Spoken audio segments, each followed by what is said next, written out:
In this session, we will do some basic mathematical operation on the NumPy array. Let us start with the reshape function in the NumPy. So suppose I have a 1D array. So what does the reshape will do? Let's see.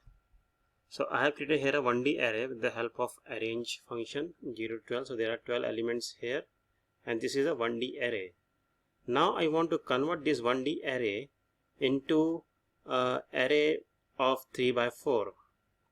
So what I can do here, I can use np.arrange 0 12. So there are 12 elements, and I want to convert this 12 elements 1D array into 3 rows and 4 columns. So I can make the use of reshape function, reshape 3 by 4.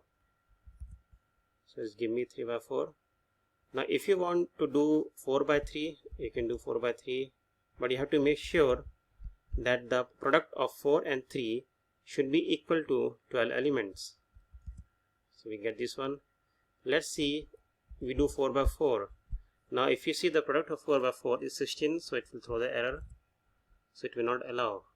So Python compiler will understand that we are having a 12 elements, but the reshape function is trying to create a 16 element array.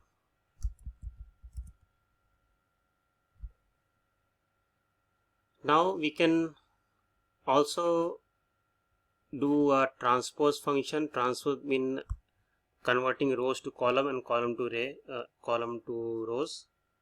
So we can use make the use of t.t function. Let us see this example. np.arrange 0 to 4. There are 4 elements. I want to make an array of 2 by 2. So I have this array 0 1 2 3. But when I use the transpose function, so it gives me this one 0 2. So basically this row, this column is now a row in the second array after the use of transpose function, and 1 3 column, this is converted to 1 3 as a row. Let's see some other example. Let us now define an array sum.array reshape 2 by 6. So basically my sum array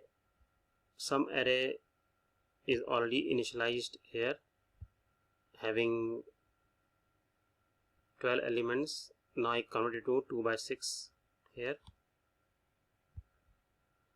Now look at this one. The sum array reshape 4 minus 1. If my second indexing is minus 1, the array will understand automatically that what should be the column here, minus 1. So since sum underscore array is already having got 12 elements and our row is 4, so by default it will take 3, so the total element become 12. Let's see, if I use 3 here, so it will give me an array of 3 rows and 4 columns, so like this. So minus 1, so it will take automatically whatever dimension is needed here. So transposing error we have already covered. Okay, now there are some ways where we can combine two arrays. Either it can be on a vertical manner or it can be on a horizontal manner. So if it is a vertical, it means that the number of columns in both the arrays should be same, and if you want to be in horizontal, the number of rows should be same. So let us see the example here. So I am having two array 1 and array 2. Let's see, I define here. Okay, so I am defining two array. Array 1 is an array of 12 elements having 3 rows and 4 columns, and array 2 is an array of 20 elements having 5 rows and 4 columns. Now when I combine together with the help of print/n,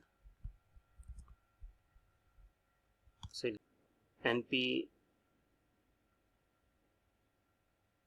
np dot vstack array 1 comma array 2, so vertical stack, so it combines on the vertical manner. But if you want to do in a horizontal manner, let us do a horizontal. So H stack is a horizontal. If you try to combine it gives an error, because for a horizontal stack to work, the number of rows should be similar. So let us make the number of rows similar here. Let me make it 3 and make it 5 here. So it should be 15. So I define here. So now I can make the use of hstack function. So this is horizontal arrays. Let us move on some other operation which we can perform. Basically, we can perform the operation on the array in a similar manner as we did on the list. But then here we are going to use the vectorized computation method. So let us see. Let's see, I have an array np.array 20 element. This is a one-dimensional array. So on this array, I can apply some of the inbuilt function, like this is a mathematics, high school mathematics, sine, cos, exponential, logarithm. So np.sine a, np.cos a, np.exponential, np.log a. Now at this point you are going to ask me, where are we going to apply this high school mathematics? Well, we are going to use this one in our machine learning programming. So that is why it is important to know how the basic mathematical operation can be applied on the arrays. Let us see some other example. So now I am having array A having 20 elements here. So A, now there are two ways. Now suppose I want to have one function to calculate x over x plus 1 for each element of this array. So we can make the use of for loop. This is called as non-numpy way. Okay. Now our Python has given us a vectorized method where we can apply a lambda function across over the array itself. So we have this np.vectorize lambda x over x plus 1. So it's going to scan through the entire element of the array. Now this one, np.linespace 1 to 100. If you remember, this is going to print the sequence of number between 1 to 100, but 10 numbers. Print b. So this is printed 1 dot 12 dot 23 dot 34 dot. By default it is a float. Now fb.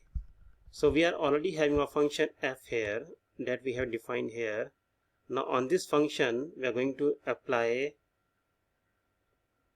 the elements in the b, which is a array.